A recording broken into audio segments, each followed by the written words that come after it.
A very good evening and welcome to The Big Picture. I'm Tracy Shilshi. Now, a day since the shocking defeat in Bihar, the BJP Parliamentary Board met today and took stock of the situation. Whatever comes out of that, we'll have to wait and see. Meanwhile, markets took a beating in the earlier half of the trading, though it recovered before close. But this led to a bigger question. Will this electoral loss put more speed breakers on the government's already bumpy road to economic reforms? Well, to discuss this, we have in studio Congress spokesperson Vadakkan joining us. We also have BJP National Secretary R.P.Singh here and TK Arun of the Economic Times. In fact, we'll also be hopefully joined. I've been told that we are joined from Delhi. We're also joined from Delhi by former Secretary General of FICCI, Rajiv Kumar, as well. If I could come to you, Mr. Vadakkan, first, since we're talking about the economic roadmap, and pretty much the roadmap is going to be set for the winter session, perhaps by the opposition now. What does it look like?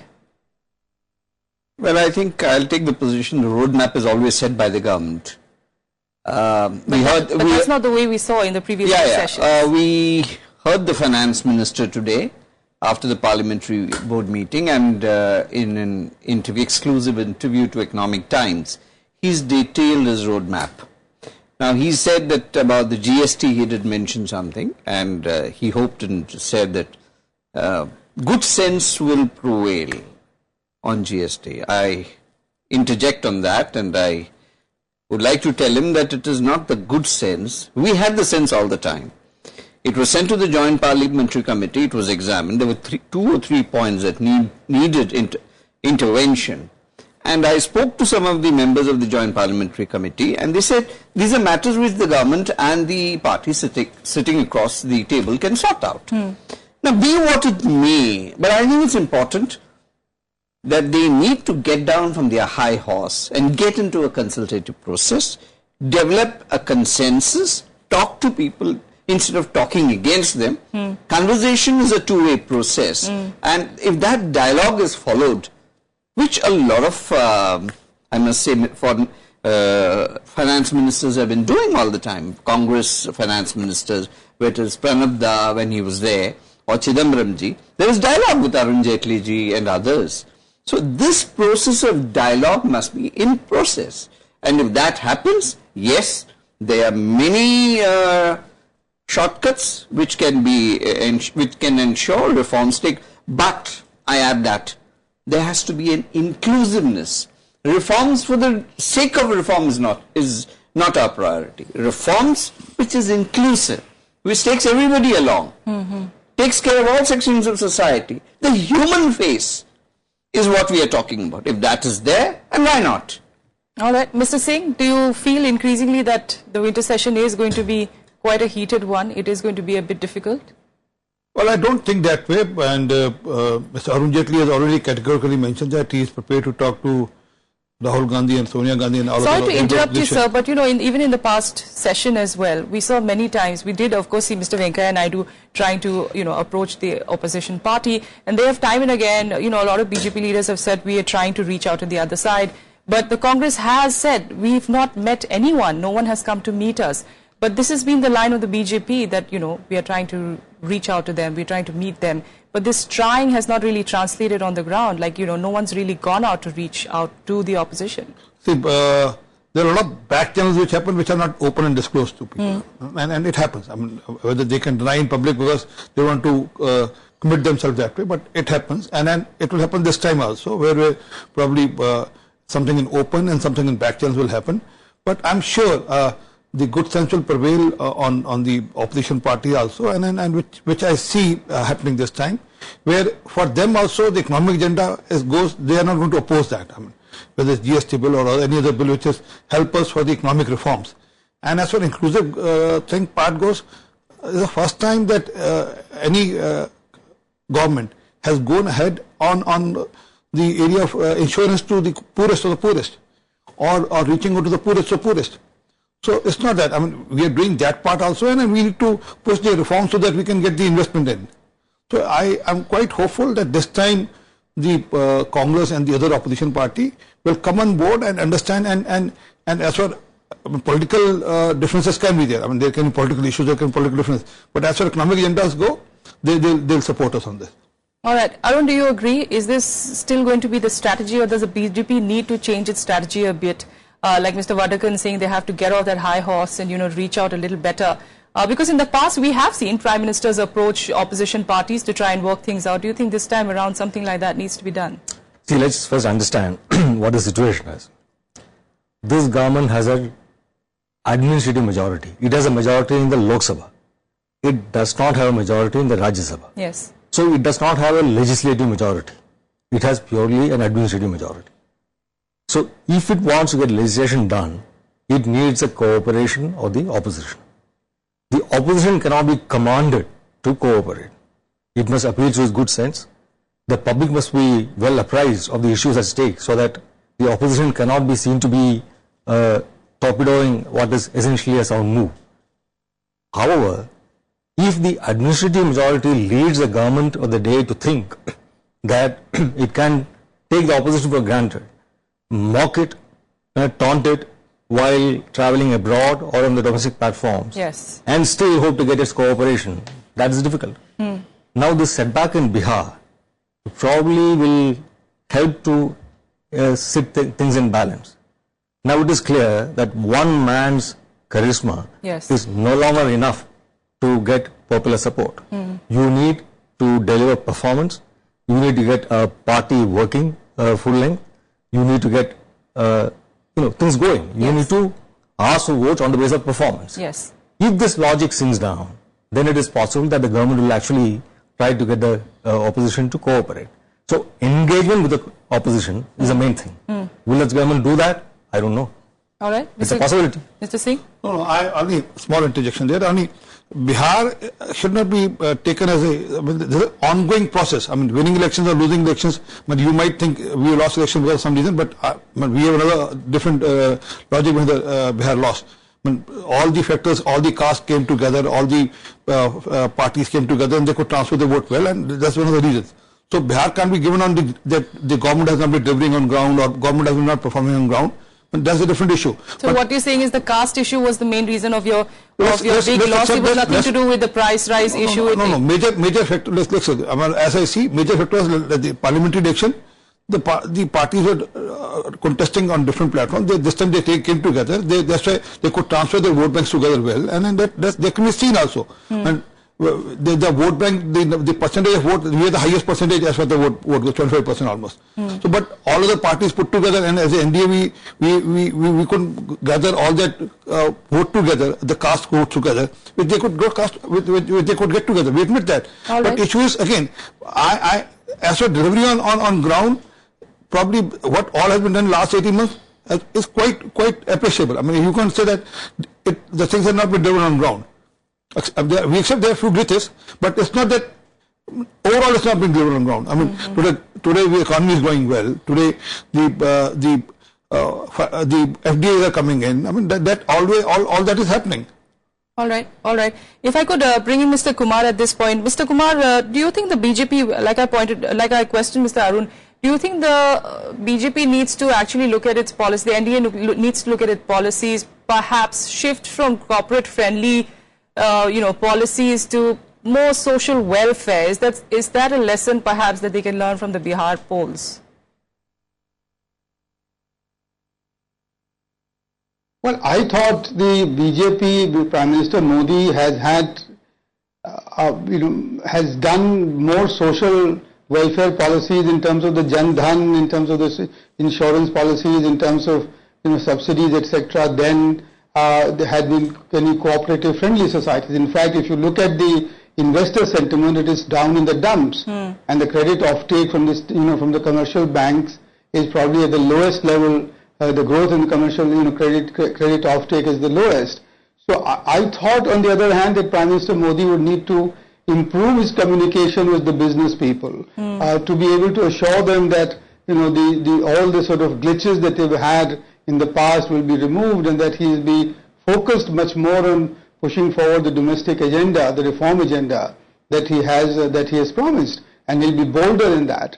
But but the key thing really is what I think Arun said, which is that he and his cabinet colleagues will have to work much harder to convince the people of this country that whatever they are doing is in their interest, and therefore he will have to win the intellectual battle in the public domain in terms of creating a hegemony of of the idea. For example, the GST.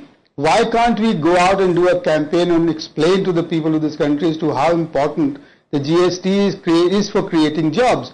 Because that is the key issue. Now, Mr. R.P.Singh continues to tell me that tell us that development agenda was not important in Bihar. I think the government will do very well to get off that, and I hope it's a public posture, and that within their own hearts they realize that the aspirations of the people of Bihar, which is an agrarian economy, have not been met. Because the same people, the same caste all came together in the Lok Sabha elections to elect this government. I'm bringing this issue only if there isn't a realistic assessment of what needs to be done, I'm afraid the government will not go forward and take the step that is necessary. Just one last point, which is that there is this whole issue of creating a consensus in this country for the things that you want to do, majority or no majority. We are not in a situation any longer to try and burgeon our way through or try and browbeat the opposition. Even a small opposition can hold you back, and that's what we don't require at this time, because this is too costly opportunity to miss. It will be too costly to miss this opportunity, and we hope, and I hope personally, that the Finance Minister and the Prime Minister will do whatever is required to take the reform agenda forward. All right, Mr. Vadakkan, what is it? What is it that the government can do? I mean, what is it they can do for their policies to go forward as well and take you in consensus, take you forward, as you say, inclusive? What is it that they can do? First of all, today the Finance Minister, after the Parliamentary Board meeting, in his press conference, found out a fig leaf for cover. I mean, of course, all political parties do it, but I think a little realism would have helped. He said that the social index, the fact that these parties were able to transfer their votes was one of the reasons. Didn't he step into this election with that idea? Wasn't those statistics static? Was there something new about the statistics? If you try and build up a case with no base at all, that was a reality. And what was the campaign all about? 5 phases of election, and you had the agenda changing from development to beef, beef to reservation to you name it, and it was there. Now, what happened? The gentleman who spoke before me is very categorically said it's an agrarian agricultural society. Now, what happens there? When dal, which is produced in those states, the farmer doesn't get the benefit. It goes into the hoarding, which the Finance Minister himself said that the prices have gone high because of hoarding that is happening. So what was the Finance Minister doing till such time as prices shot up? The basic diet, when you snatch, I'm not sloganeering now. Yes. When you snatch dal and roti from the common man's kitchen, there is a problem. You need to address these issues.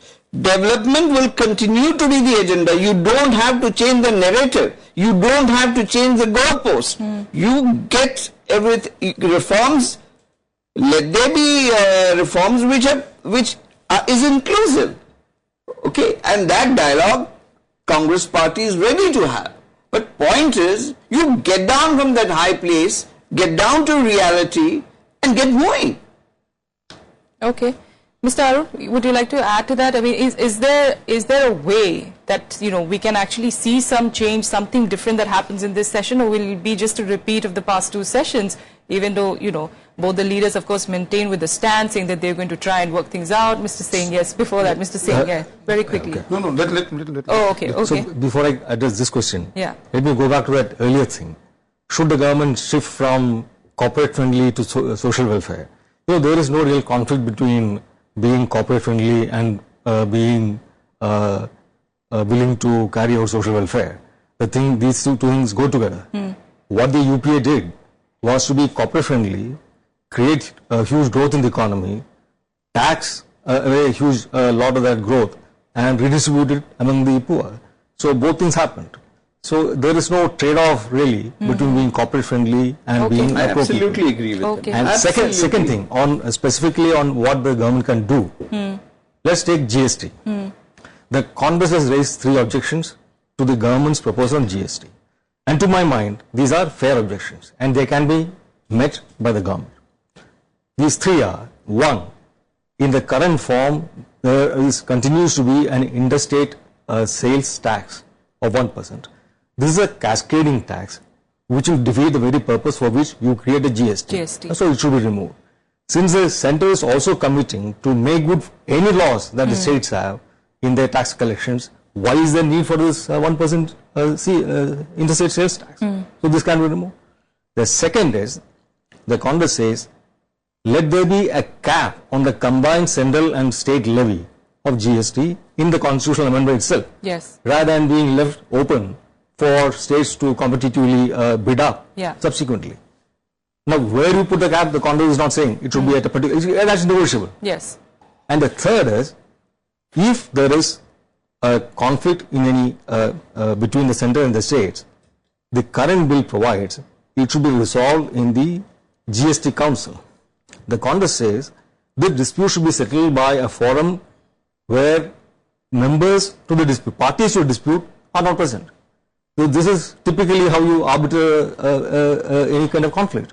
A third party resolves the conflict. Yeah, so that there's no conflict of interest. So this also seems to be a fair concern to my mind. There is no reason why the government has to dismiss these concerns outright, why they cannot be accommodated. Since these are rational kind of concerns, I think the government would do itself and the country a whole lot of good by accepting these concerns and moving forward to pass the GST. I'll come to you, Mr. Singh. I just want to add that the cap is, to my best of my memory, is about 18%.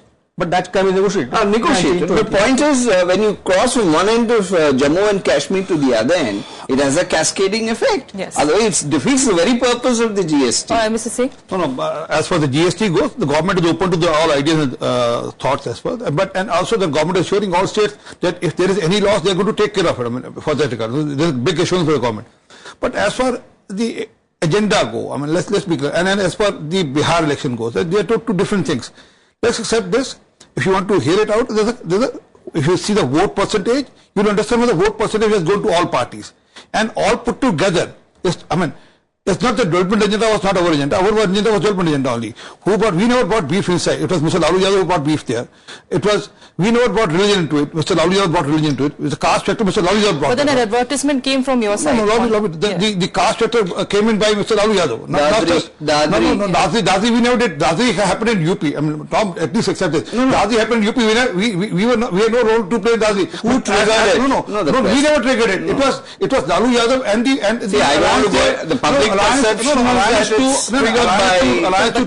is another thing we'll talk about. Yes, I understand. We are accepting that they took advantage of that and they changed the perception. They took advantage of that. They took advantage of certain statements given by certain people and they took advantage of that. We are accepting that. But it was not our agenda. Our agenda was, so we started with development agenda and we ended as a development agenda and categorically. And we said that probably people couldn't relate to that and they related to more of the proper combination, the Kurmi, the Yadav, the Muslim, all combination put together, they related to that more than we think that way. Okay, I believe Mr. Kumar also has some reaction.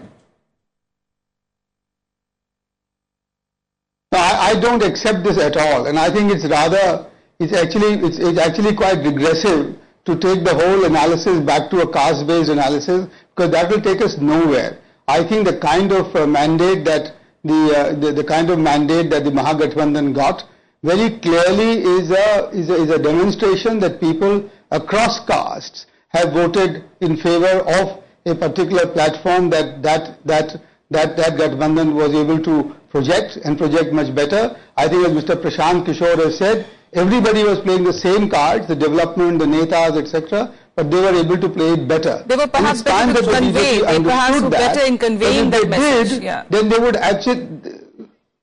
Can you, Mr. Kumar, tell me one occasion? My point really is that some of the things that the Prime Minister has been saying about cooperative federalism, about taking the team of the chief ministers together, should now be shown on the ground by a practice of real cooperation between the central government and that of the state governments, whether it is in Bihar or it is in Delhi, etc. Because unless you do that, you cannot expect the opposition to play ball on issues that are dear to you.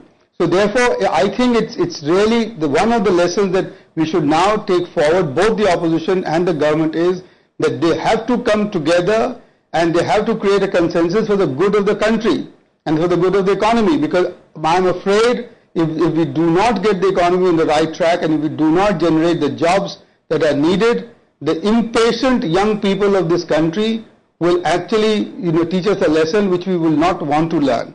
So really, I think it's really time that we get over this caste-based analysis and get on to the real issues. Sir, let me correct you on two grounds.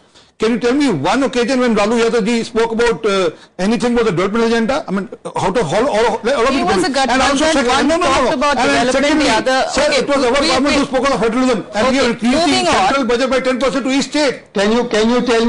Can you tell me one time when Mr. Nitish Kumar spoke about the caste agenda? No issue. Campaigning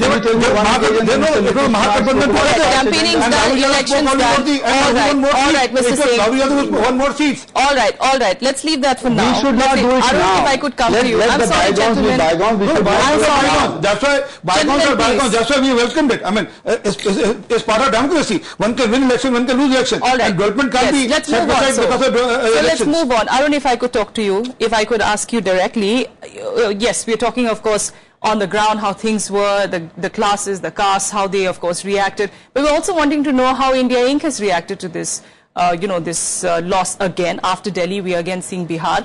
A lot of reports, a lot of analysis, of course, came out saying that initially everyone was, of course, euphoric about Modi's, charisma and his policies. But now it's sort of waning a bit. Is that the kind of assessment that you're also getting from India Inc.? There is a certain sense of disillusionment. Yes. There is a disenchantment. At the same time, I mean, we are living in this country and we have this government to deal with and they would like this government to deliver. And clearly it is now evident to everybody. There is no magic wand with this Prime Minister or with any Prime Minister. And the polity has to work together to get things done. That is clear. So India Inc. will not be, suddenly given a shock by this. If you look at the stock market movement over the last week, I think Bihar setback had been factored in. That is why there was no wild fall in the Sensex, even after the defeat today. Yes, that's right. Some people would have taken positions, they would have taken advantage of certain outliers in the exit polls to make good positions. But do you think, statements that come in also from the former Prime Minister Manmohan Singh that, this growing sense of intolerance that we are seeing in the country will affect economic growth, and do you think that, in a sense, can get translated to that kind of a perception? Do you think it does affect the government's no policies? Country works on the basis of tax policy and FDI policy. There has to be a substratum of social harmony, governance, which allows things to happen. Now, if that is disrupted, then the economy will just go for a toss. So what Manmohan Singh said in that speech is completely on the dot. So if you disrupt the basic framework of social harmony, social coherence, then of course there cannot be any growth or FDI, any prosperity. All right. So that is clear to everybody. Let's qualify that now that Manmohan Singh mentioned. See, there's a bogey being, I can accept, I think there's a strong bogey being created in the last few days, and probably because of Bihar election, they have achieved that, and probably it will settle down now. It was only, there is tell me something which has happened last few days? Last 2 months, last 3 months, or last 18 months, something which has happened, which is creating such a big halla here now. Yes, purity was created because of Bihar election. Probably things will settle down now, as you see. I regret to say, if you're myopic on what has been happening, it started with President Obama when he was departing, talked about the pluralistic society, minorities. Then it happened with the President of India. Not once. We need to care about his country, not about our country. How much black Let's move on. We're running out of time. time. I need to tell Mr. Rajiv Kumar wanting to say something. I'm very sorry, Mr. Rajiv Kumar, you'd like to say something. Please say. President of India 4 times. I'm sorry, gentlemen. I'm sorry. Mr. Singh, please. Kalburgi or what are Davolkar all happened in regimes which are not our regimes. Kerala House. I'm sorry. That's about the time we have here on the big picture. I'm sorry, this is a little...